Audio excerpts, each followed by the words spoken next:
नमस्कार, प्रवासाक्ष देख रहे हैं आप। आपके साथ मैं हूं अंकित सिंह। वक्त संसद डायरी का है। संसद के दोनों सदनों की कार्यवाही गुरुवार को अनिश्चितकाल के लिए स्थगित कर दी गई, जिसके साथ ही संसद का 21 दिवसीय मानसून सत्र भी समाप्त हो गया।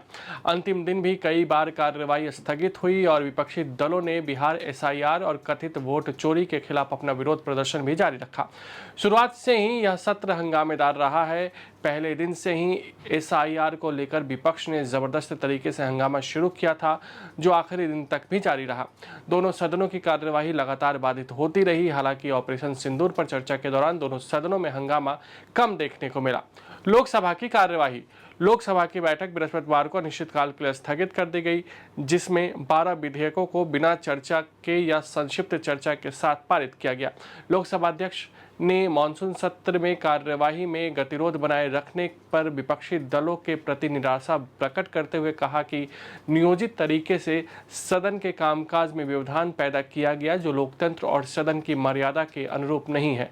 18वीं लोकसभा के 5वें सत्र की शुरुआत 21 जुलाई को हुई थी, जिसमें 14 सरकारी विधेयक पेश किए गए और 12 विधेयक पारित किए गए। लोकसभा ने प्रधानमंत्री, मुख्यमंत्रियों और मंत्रियों को गंभीर आपराधिक आरोपों में गिरफ्तार किए जाने और लगातार 30 दिन तक हिरासत में रहने पर पद से हटाए जाने के प्रावधान वाले संविधान 130वां संशोधन विधेयक 2025, संघ राज्य क्षेत्र शासन संशोधन विधेयक 2025 और जम्मू कश्मीर पुनर्गठन संशोधन विधेयक 2025 को संसद की संयुक्त समिति में भेजने का भी निर्णय लिया। सदन में 28 और 29 जुलाई को ऑपरेशन सिंदूर पर विशेष चर्चा बिना किसी व्यवधान के पूरी हुई, जिसका जवाब प्रधानमंत्री नरेंद्र मोदी ने दिया था।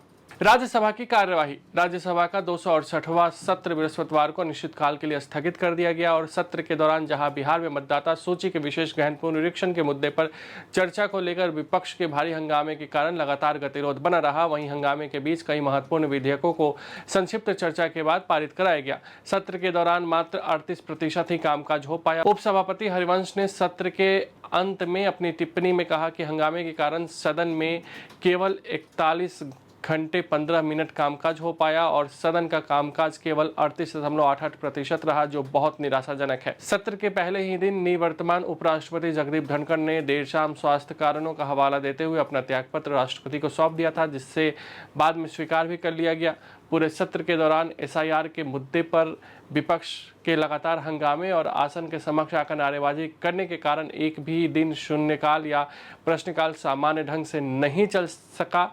साथ ही इस दौरान कोई गैर सरकारी कामकाज भी नहीं हुआ। हालांकि राज्यसभा में ऑपरेशन सिंदूर पर चर्चा जरूर हुई। संसद ने बृहस्पतिवार को ऑनलाइन गेमिंग को विनियमित करने एवं शैक्षणिक और सामाजिक ऑनलाइन खेलों को बढ़ावा देने वाले एक महत्वपूर्ण विधेयक को मंजूरी दे दी तथा इलेक्ट्रॉनिक्स और सूचना प्रौद्योगिकी मंत्री अश्विनी वैष्णव ने कहा कि समाज में एक बहुत बड़ी बुराई आ रही है, जिससे बचने के लिए इस विधेयक को लाया गया है।